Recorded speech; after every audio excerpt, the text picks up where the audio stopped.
জীবনে যতই কষ্ট থাকুক সুখ খুঁজে নিতে হয়। অনেক কষ্টের মাঝে সুখ খোঁজা আসলে অনেকটাই কঠিন। হ্যালো ভিউয়ার্স, আসসালামু আলাইকুম। কেমন আছেন সবাই? আশা করি ভালো আছেন। এই চুড়িগুলো দেখে আমার মনের মধ্যে এত আনন্দ লাগছে, মনে হচ্ছে সবগুলো চুড়ি বাসায় নিয়ে যাই। আমি এতই পছন্দ করি, বিশেষ করে কাঁচের চুড়ি, রেশমি চুড়িগুলো দেখলেই আমি আটকে যাই, থমকে যাই, মনে হয় এক ঝাঁক চুড়ি নিয়ে যাই। তেমনই আমি ভালোবাসি ফুল।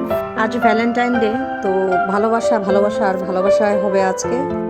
আপনাদের ভাই আমাকে গোলাপ কিনে দিতে চাইছিল, পরে আমি গোলাপ না নিয়ে একটা মালা নিয়েছি। বললাম না, আমি মালাটা নিব। আজকাল শহরের রাস্তাগুলোতে সব কিছুই পাওয়া যায়, শহর কেন বিভাগীয় শহরগুলোতেও সব কিছুই পাওয়া যায়, যেমন পিৎজা, বার্গার, তারপর এখন ভারতীয় অনেক কিছু চলে আসে, যেমন ছোলে ভাটোরা, তারপর দোসা, পানিপুরি। তো তার সাথে এগুলো আবার নতুন আইটেম যোগ হয়েছে, মুরগি ভাজা, ফ্রেঞ্চ ফ্রাই, আর এই যে আলু পেঁচানো পেঁচানো স্টিকগুলো, এগুলো কিন্তু খুবই জনপ্রিয়। এখানে এতগুলোই আলু ভাজছে, তাহলে বুঝেন যে মানুষ এটা কতগুলো খায়। তো আমারও একটা খেতে ইচ্ছা করলো দেখে আমি ওয়েটিং লিস্টে দাঁড়িয়ে আছি। আমি একটু মচমচে গরম দিকে কিনবো, তো কিনে আমি খেতে খেতে হাঁটতেছি। এদিকে আবার বাদাম চোখে পড়লো।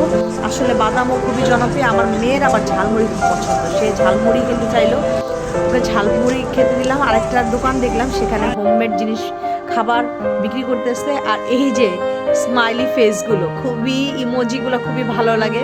আমরা ফেসবুকে সবসময় ইমোজি ইউজ করি, কিন্তু দেখেন এখানে ইমোজি দেখে আমার আরো ভালো লাগছে, মনে হচ্ছে বাসায় একটা নিয়ে যাই। আর এই যে ছোট ছোট ইঁদুর, এগুলো কি, বাপরে বাপ, কি বানাইছে এগুলো বলেন তো। ভালো কথা বলতে তো ভুলেই গেছি, যারা আমার পেজটি লাইক ফলো শেয়ার করেন নাই, প্লিজ আমার পেজটি ফলো করে দিবেন। আর এই জায়গাটা কোথায় আমি সেটা এখনো বলি নাই, তা আমি এক্ষুনি বলতেছি। এটা হচ্ছে সংসদ ভবনের সামনে। সংসদ ভবনের সামনে ঘুরতে এসেছিলাম।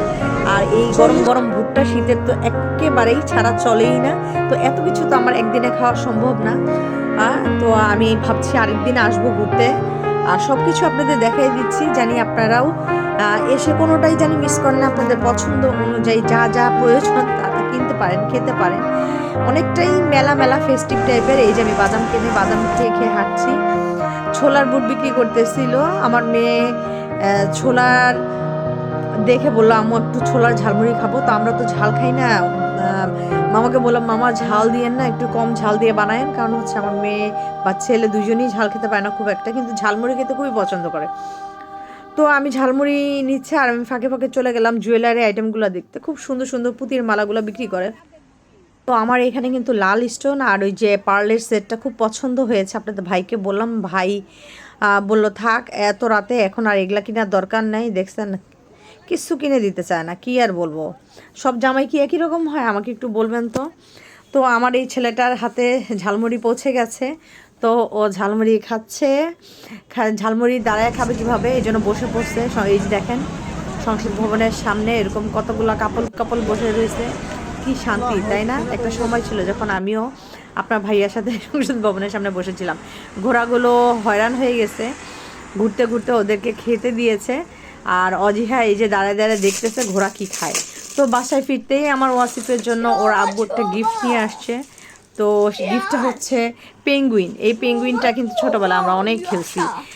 আর একটু বড় ছিল, এখন যুগের পরিক্রমে দামও বেড়ে গেছে, জিনিসের সাইজও ছোট হয়ে গেছে, বলি না। এই দেখেন, এই পেঙ্গুইনটা কত বড় ছিল আর এখন কত ছোট। তাও ওয়াসিফ পেয়ে খুবই খুশি। সারা দিন ও এইটা নিয়ে ব্যস্ত থাকবে, এরকম একটা চিন্তা ভাবনা করে ওর আব্বু নিয়ে আসছে। তো কি করে এটা ফিক্স করে, এটা ওকে আমি শিখাই দিচ্ছিলাম। ও নিজেই ফিক্স করার চেষ্টা করতেছে উল্টা পাল্টা করে। এই দেখেন কি সুন্দর শীতের পেঙ্গুইনগুলো, খুব সুন্দর। আমাদের সময় অবশ্য 3টা পেঙ্গুইন ছিল, এখানে অবশ্য 9টা পেঙ্গুইন দিয়ে দিছে। আমি ওকে অবশ্যই বলছিলাম যে হারায় যাবে, এক সেট করে উঠায় রেখে দাও পেঙ্গুইন, দেখা যাবে কোনো বাচ্চা কাচ্চা আসলে ওর সামনে পড়লে নিয়ে যাবে। তো এতক্ষণ আমার ব্লগটি দেখার জন্য অসংখ্য ধন্যবাদ। ভালো থাকবেন, সুস্থ থাকবেন।